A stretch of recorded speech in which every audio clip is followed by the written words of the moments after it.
तो बच्चों एक्सरसाइज 11.3 में कौन कौन से फार्मूले अप्लाई होने वाले हैं, उन फार्मूलों को हम इस वीडियो में समझेंगे।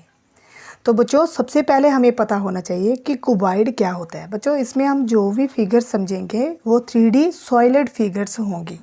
बच्चों जो 3D फिगर्स हैं उनके बारे में हम समझेंगे। तो सबसे पहले बच्चों हम क्यूबॉइड को देखेंगे। देखो बच्चों क्यूबॉइड इस तरह की एक शेप होती है, जैसे आपके घर में बॉक्स होता है बच्चों, शूज़ बॉक्स होता है, पुराने ज़माने में ट्रंक हुआ करते थे बच्चों, इन्हीं को ही क्यूबॉइड कहा जाता है। तो बच्चों क्यूबॉइड में जो सबसे पहले फार्मूला आता है प्यारे बच्चों, वो आता है लेटरल सरफेस एरिया।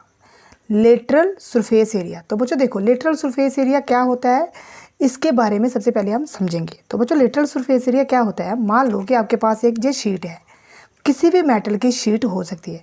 तो बच्चों आपने क्या किया, इसको इस साइड से भी बेंड किया और जहाँ से भी बेंड कर दिया और इस साइड से भी बेंड कर दिया। अब देखो बच्चों आपने इसका टॉप और बॉटम नहीं रखा, तो बच्चों यही lateral surface area of cuboid होगा। यही बच्चों लेटरल सरफेस एरिया क्यूबॉइड होगा। देखो बच्चों इसका टॉप भी नहीं है और इसका बॉटम भी नहीं है, तो बच्चों इसी को ही lateral surface area of cuboid कहा जाता है। तो बच्चों लेटरल सरफेस एरिया क्यूबॉइड का फार्मूला होता है 2HL+B।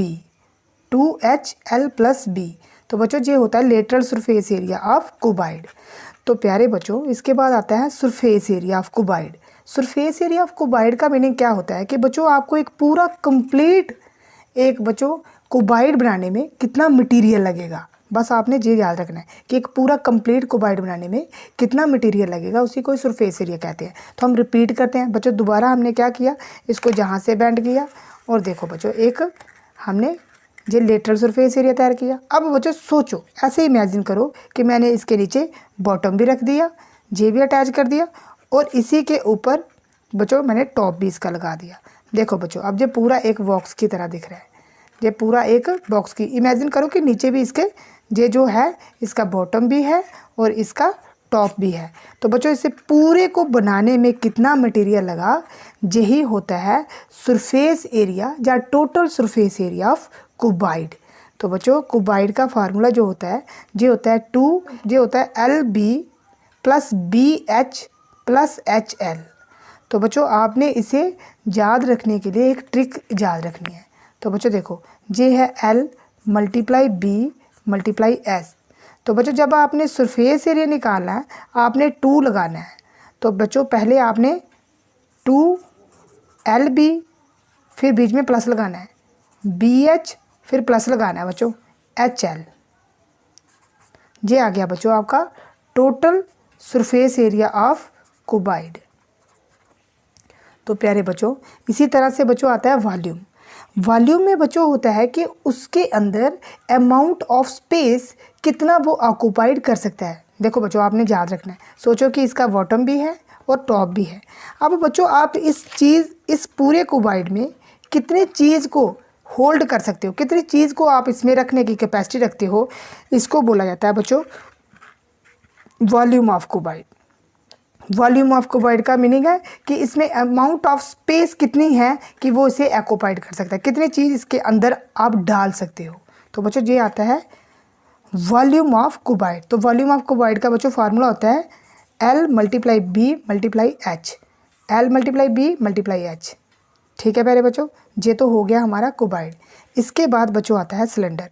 तो सबसे पहले बच्चों हम सिलेंडर का करेंगे लेटरल सरफेस एरिया। इसे बच्चों हम कर्व्ड सरफेस एरिया भी कहते हैं, इसको हम कर्व्ड सरफेस एरिया भी कहते हैं। तो बच्चे इसका फार्मूला होता है 2πRH।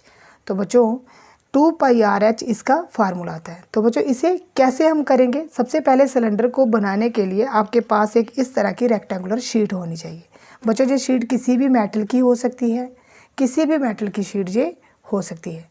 तो प्यारे बच्चों आपने इस शीट को सोचो कि आपने इसको राउंड करके जहाँ पे बच्चों इसको जोड़ दिया। देखो बच्चों अगर ये जुड़ जाएगी, ये बच्चों जो आपके पास अब ये शीट दिख रही है यही इसका कर्व्ड सरफेस एरिया या लेटरल सरफेस एरिया होता है। प्यारे बच्चों याद रखो कि जब आपने कर्व्ड सरफेस या लेटरल सरफेस लेना है तो इसमें बॉटम और टॉप नहीं होता। तो बच्चों देखो, जब भी आपको पता होगा कि किसी भी सर्कल के अगर आप सरकमफ्रेंस के ऊपर फिरो, ये देखो बच्चों, ये मेरे पास एक रिंग है, अगर आप इसके बाउंड्री के ऊपर फिरो तो बच्चों ये क्या होता है, ये होता है बच्चों सरकमफ्रेंस ऑफ सर्कल। तो सरकमफ्रेंस ऑफ सर्कल क्या होता है बच्चों, सरकमफ्रेंस ऑफ सर्कल होता है 2πr। अगर आपको याद होगा बच्चों, सर्कल की बाउंड्री के ऊपर अगर आप फिरो तो उसको 2πr बोलते हैं। तो वैसे ही बच्चों हमारे पास ये रेक्टेंगुलर एक शीट थी, तो इसका ये जो सरकमफ्रेंस होगा ये क्या होगा, ये होगा 2πr।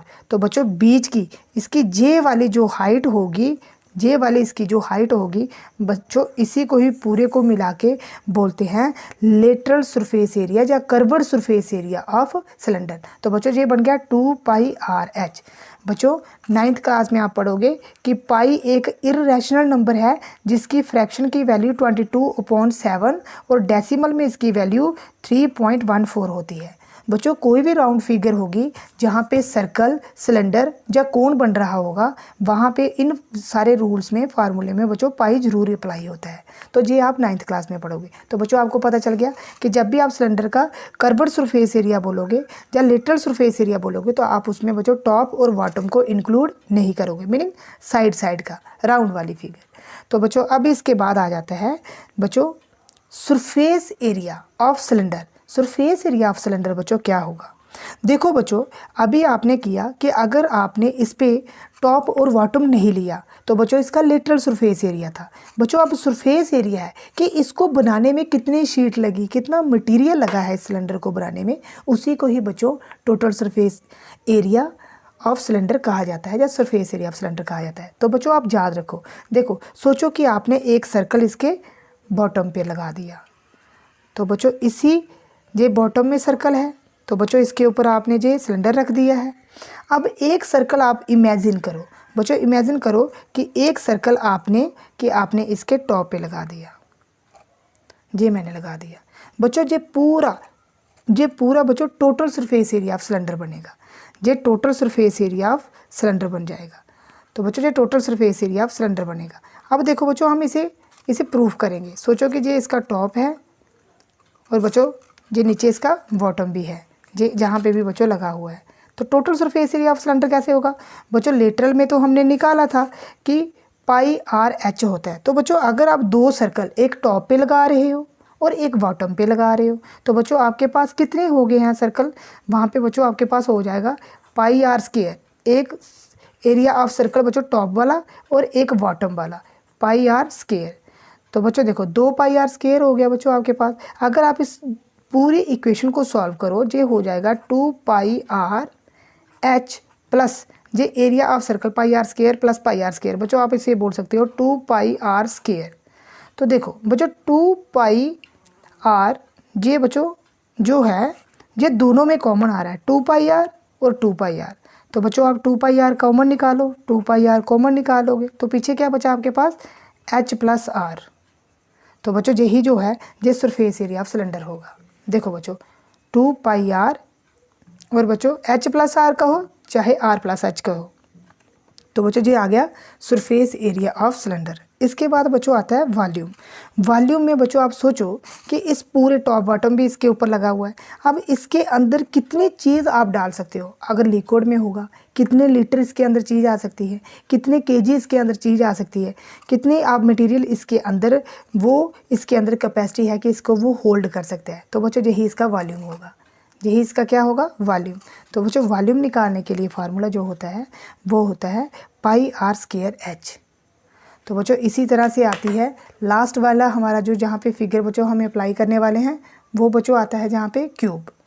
तो बच्चों क्यूब जो है ये एक स्क्वायर के साथ 6 स्क्वायर के साथ बनी हुई, जिसकी हर एक साइड बच्चों बराबर होती है, वो वाली फिगर्स होती है। तो बच्चों इसका भी मटेरियल बनाने में जो एरिया लगता है उसको सरफेस एरिया कहा जाता है और इसका फार्मूला होता है 6 × साइड का स्क्वायर।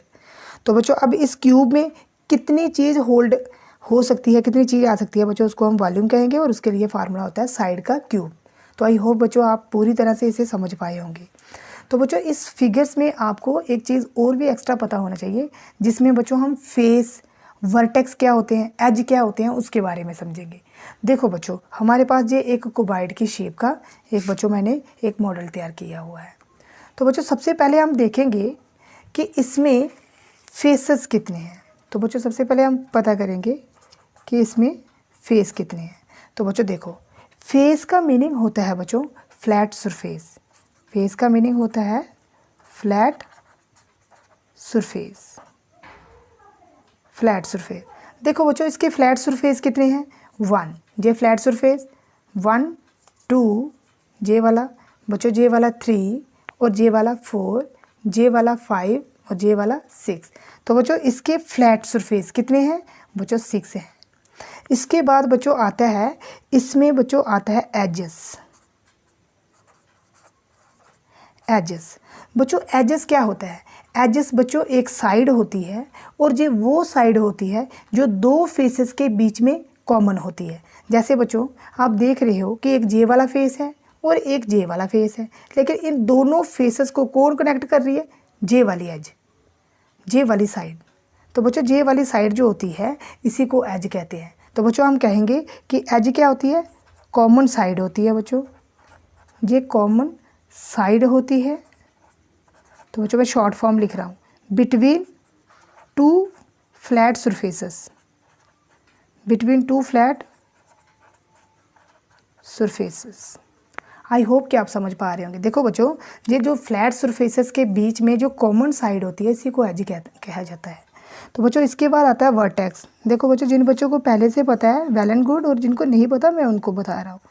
वर्टेक्स का मीनिंग होता है बच्चों कोने। तो बच्चों देखो, वर्टेक्स का मीनिंग होता है इसके कोने कितने हैं। देखो बच्चों ये कोना है, एक जे वाला, एक जे वाला, एक जे वाला, एक जे वाला और एक जे वाला, एक जे वाला, एक जे वाला, एक जे वाला। तो बच्चों ये इसके कोने हैं। तो आप इसकी डेफिनेशन कैसे बताओगे बच्चों, जहाँ पे 3 एजेस, जहाँ पे 3 एजेस, यहाँ पे 3 एज मीट होती है, जहाँ पे 3 एजेस मीट होती हैं। अब देखो बच्चों, एक जे वाली एज आ गई और एक जे वाली एज आ गई और इसी साइड से जे वाली, ये तीनों बच्चों इस पॉइंट के ऊपर मिल रही है, यही इसका वर्टेक्स होगा। देखो बच्चों, एज वो होती है जहाँ पे 3 एजेस आपस में मिलती है, मीनिंग इंटरसेक्ट होती है। एक जे वाली एज आ गई बच्चों और एक जे वाली एज आ गई, एक जे वाली एज आ गई और ये जहाँ पे मिल रही हैं, यही इसका बच्चों वर्टेक्स होगा। तो आप बता सकते हो फेस का मीनिंग फ्लैट सरफेसेस होता है, एजेस का मीनिंग कॉमन साइड होती है जो बिटवीन 2 फेसेस के बीच में होती है, और वर्टेक्स बच्चों 3 एजेस जहाँ पे मीट होती हैं उसे कहा जाता है। तो आई होप बच्चों आप समझ पा रहे होंगे। अगली वीडियो में हम एक्सरसाइज 11.3 शुरू करेंगे। Thank you.